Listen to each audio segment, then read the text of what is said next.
दोस्तों, स्वागत है आपका एग्जाम क्लिस कॉर्नर पोर्टल में। फ्रेंड्स, इस वीडियो में हम लोग यूपी SSC पीटी के हिस्ट्री के सिलेबस के अकॉर्डिंग एक टॉपिक देखेंगे। टॉपिक है हमारा मौर्य साम्राज्य के अंतर्गत सम्राट अशोक के बारे में। मौर्य वंश का एक ऐसा राजा जिसने अखंड भारत की स्थापना की। पूरा भारत तो छोड़िए ही, आप आज का पाकिस्तान और अफगानिस्तान वाला इलाका जो देख रहे हैं आप, वो भी पूरा अखंड भारत का हिस्सा हुआ करता था और इसकी स्थापना की थी महान सम्राट अशोक ने।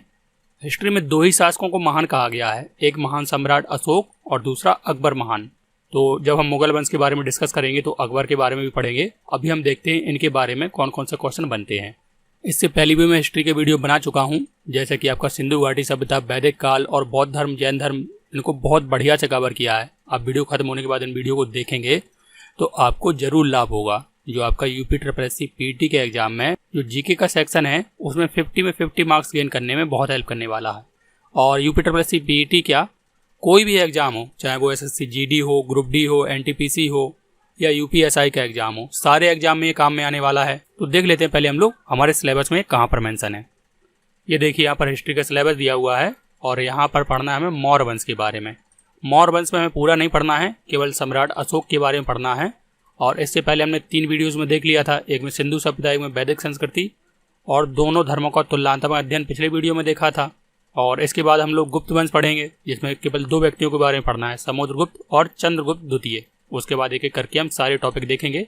तो अगर अभी तक आपने चैनल को सब्सक्राइब नहीं किया है तो चैनल को सब्सक्राइब जरूर करिएगा और बेल बटन को प्रेस कर लीजिए, जिससे आने वाले वीडियोज़ का नोटिफिकेशन आप तक पहुँचता रहे।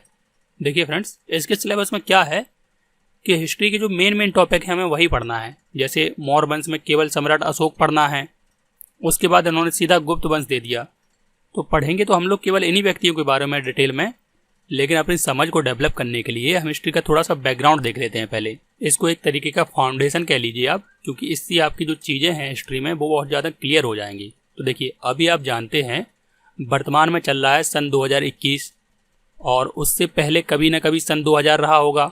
आज से 2021 साल पहले सन 1 रहा होगा, लेकिन सन 1 से पहले भी भारत के इतिहास का सिलेबस हम लोग पढ़ते हैं। सबसे पहले हम लोग पढ़ते हैं इसमें सन 1 से 2350 साल पहले सिंधु घाटी सभ्यता के बारे में हम लोगों ने डिस्कस किया था। उसके बाद हम लोगों ने पढ़ा वैदिक सभ्यता के बारे में, जो आज से लगभग 1500 BC के आसपास थी। वैदिक काल के बाद समय आता है महाजनपदों का। हमारा जो पूरा भारत था 600 BC के आसपास छोटे बड़े 16 साम्राज्यों में बटा हुआ था। मतलब छोटे बड़े टोटल 16 राज्य थे। उन्हीं राज्यों में से एक था आपका मगध। और भी देखिए, अवंती है, वत्स है, मत्स्य है, अस्सक है, गंधार, कंबोज, कुरु, पंचाल, कौशल, इस तरीके से टोटल 16 महाजनपद थे। सबकी अपनी अपनी राजधानी थी। राजधानियों से भी क्वेश्चन बनते हैं, लेकिन हम अपने टॉपिक से भटक ना जाएं तो हम उसको डिस्कस नहीं कर रहे हैं। उसके लिए मैं एक अलग वीडियो बना दूंगा आपके लिए कि 1 नंबर का क्वेश्चन आपके राजधानियों से भी आता है। तो देखिए, होता क्या है, 600 BC के आसपास ये टोटल 16 राज थे। फिर बाद के समय में ये जो देख रहे हैं मगध, जो बिहार के आसपास के इलाके में एक महाजनपद था, ये धीरे धीरे फैलने लगता है इसका क्षेत्र। और एक समय ऐसा आता है ये फैलते फैलते फैलते फैलते पूरे भारत को ढक लेता है। और इसकी शुरुआत किसने की थी? चंद्रगुप्त मौर्य ने की थी, जब वो मगध का राजा बना था। वो धीरे धीरे यहाँ के क्षेत्रों पर आक्रमण करता है और उनको मिलाता जाता है। फिर बाद में इसका जो पौत्र होता है, यानी कि पोता अशोक, वो तो एकदम अखंड भारत की स्थापना कर देता है। केवल दक्षिण में एक छोटी सी जगह बची थी, उसको छोड़ के आज का जो पाकिस्तान है, अफगानिस्तान है, उसको पूरा मिला लिया था भारत में। तो मौर्य वंश के जो शासक थे अशोक, उनके पिता का नाम था बिंदुसार। और इन बिंदुसार के पिता का क्या नाम होगा? बिंदुसार के पिता का नाम होगा चंद्रगुप्त मौर्य, क्योंकि चंद्रगुप्त मौर्य का पौत्र था अशोक। और इनकी माता का नाम था सुभद्रांगी। और अशोक के 101 भाई थे टोटल। और इन सारे भाइयों को निपटाने के बाद, सारे भाइयों के सिर काटने के बाद अशोक गद्दी पर बैठा था। क्वेश्चन इससे पूछा जाता है कि कौन सा शासक अपने 99 भाइयों की हत्या करने के बाद गद्दी पर बैठा? कहीं कहीं ये 99 है, कहीं कहीं 101 है। तो आप बताएंगे सम्राट अशोक, मतलब पूरे भाइयों को मार डाला था गद्दी के लिए। और अशोक ने जो उपाधि धारण की थी वो की थी सम्राट देवनाम प्रिय प्रियदर्शी। देवनाम प्रिय का मतलब होता है देवताओं का प्रिय, और प्रियदर्शी का मतलब होता है सुंदर दिखने वाला। और अशोक की 2 पत्नियों के नाम बहुत इंपॉर्टेंट हैं। पहली पत्नी थी इसकी पद्मावती, जिसके 2 पुत्र थे, महेंद्र और संघमित्रा। दूसरी पत्नी थी कारुबाकी, इसकी भी 2 संतानें थी। पुत्र था इसका तीबर और पुत्री थी चारुमती। क्वेश्चन आता है कि अशोक के अभिलेखों में कौन सी पत्नी का उल्लेख मिलता है? तो आप बताएंगे कारुबाकी का। और इसके साथ साथ केवल एक ही पुत्र का, एक ही संतान का उल्लेख मिलता है, तीबर का।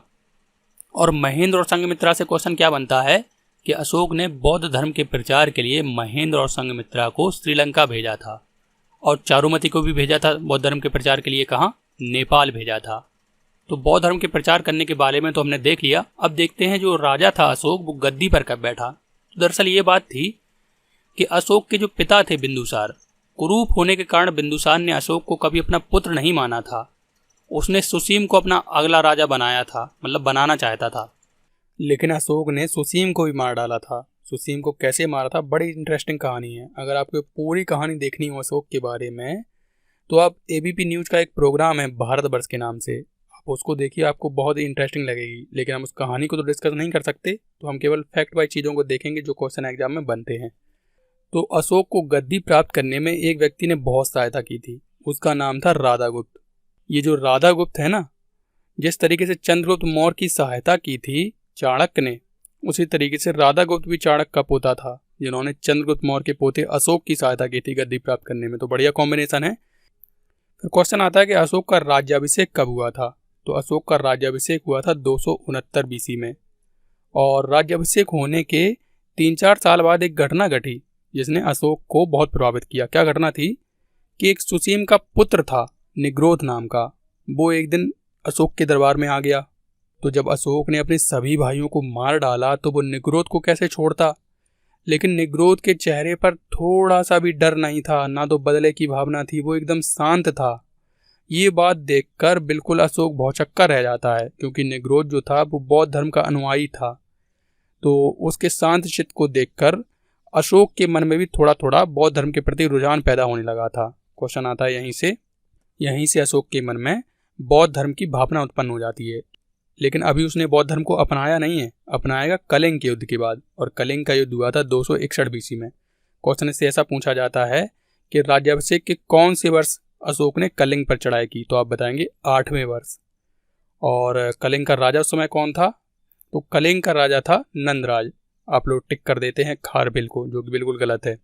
और इस युद्ध में लाखों लोगों की जान गई। इतना व्यापक रक्तपात और भीषण नरसंहार हुआ कि इसको देखकर अशोक का जो हृदय था वो द्रवित हो गया। और फिर उसने बौद्ध धर्म को ग्रहण कर लिया था और कभी युद्ध न करने की ठानी थी। और अशोक को बौद्ध धर्म की शिक्षा दी थी उपगुप्त ने। और देखिए, अशोक ने श्रीनगर की स्थापना की थी। इस बात का उल्लेख मिलता है हमें राजतरंगिणी में। तो आपको बताना है कि राजतरंगिणी के लेखक कौन है, बहुत इंपॉर्टेंट है। अब देखते हैं अशोक द्वारा बौद्ध धर्म का प्रचार। तो उसमें एक फैक्ट तो हम देख ही चुके हैं कि उसने अपने पुत्र पुत्रियों को श्रीलंका और नेपाल भेजा प्रचार के लिए। दूसरा, उसने जो काम किया बौद्ध धर्म के प्रचार के लिए, वो किया अशोक ने बड़े बड़े शिलालेख बनवाए पूरे भारत में, जो कि आपके 3 भाग में डिवाइड हैं। और इस तरीके से टोटल अगर इन सबको मिलाया जाए तो आपके 43 उसने अभिलेख बनवाए।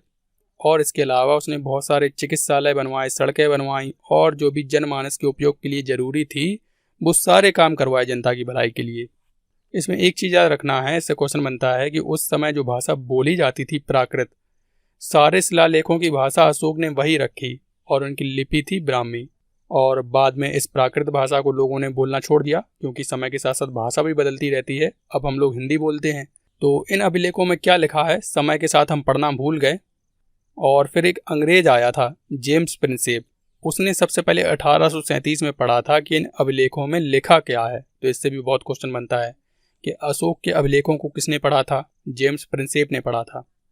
और दोस्तों, अगर हम इनके अभिलेखों को एक एक करके देखें तो बहुत ज़्यादा टाइम वेस्ट हो जाएगा। और वैसे भी एग्जाम में केवल 2-3 ही अभिलेख ऐसे हैं जहाँ से क्वेश्चन पूछा जाता है, उनके बारे में भी डिस्कस करते हैं हम लोग।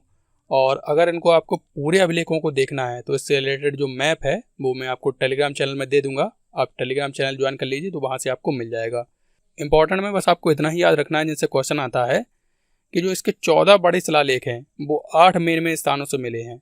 और उन स्थानों में भी केवल आपके 4 से क्वेश्चन आता है। 2 पाकिस्तान में शहबाजगढ़ी और मानसेहरा, और एक याद रखना है आपको जौगढ़ वाला उड़ीसा में है, और दूसरा सोपारा महाराष्ट्र में है। और अशोक ने सभी धर्मों के प्रति समभाव की नीति अपनाई थी। बौद्ध धर्म के प्रचार तो किया, लेकिन किसी पर जबरदस्ती अपनाने पर जोर नहीं डाला। और बाकी धर्म के लोगों को भी खूब दान किया सन्यासियों को। अशोक ने बराबर की पहाड़ियों को कटवाकर कर्ण चौपड़ की गुफा, विश्व झोपड़ी गुफा, सुदामा की गुफा बनवाई एवं आजीवक धर्म के लोगों के लिए दान में दी। इससे भी क्वेश्चन आए हुए हैं। और अशोक की मृत्यु के बाद अशोक का जो साम्राज्य है वो 2 भागों में बढ़ जाता है।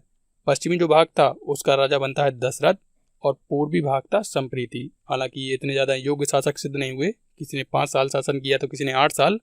और अंत में मौर्य वंश का अंतिम शासक होता है बृहदत्त और इसकी हत्या कर देता है उसका सेनापति पुष्यमित्र शुंग। तो फ्रेंड्स, इस तरीके से देखा हमने अशोक से बनने वाले सारे इंपॉर्टेंट क्वेश्चंस के बारे में। आई होप वीडियो आपको पसंद आया होगा। वीडियो अच्छा लगा हो तो इसको लाइक जरूर करिएगा। एक आपके लाइक और कमेंट से ही हमें और भी अच्छा कंटेंट बनाने का मोटिवेशन मिलता है। तो फिर मिलते हैं नेक्स्ट वीडियो में। आप चैनल को सब्सक्राइब कर लीजिए और पढ़ते रहिए, तैयारी करते रहिए, खुश रहिए। आपका दिन शुभ हो। जय हिंद, जय भारत।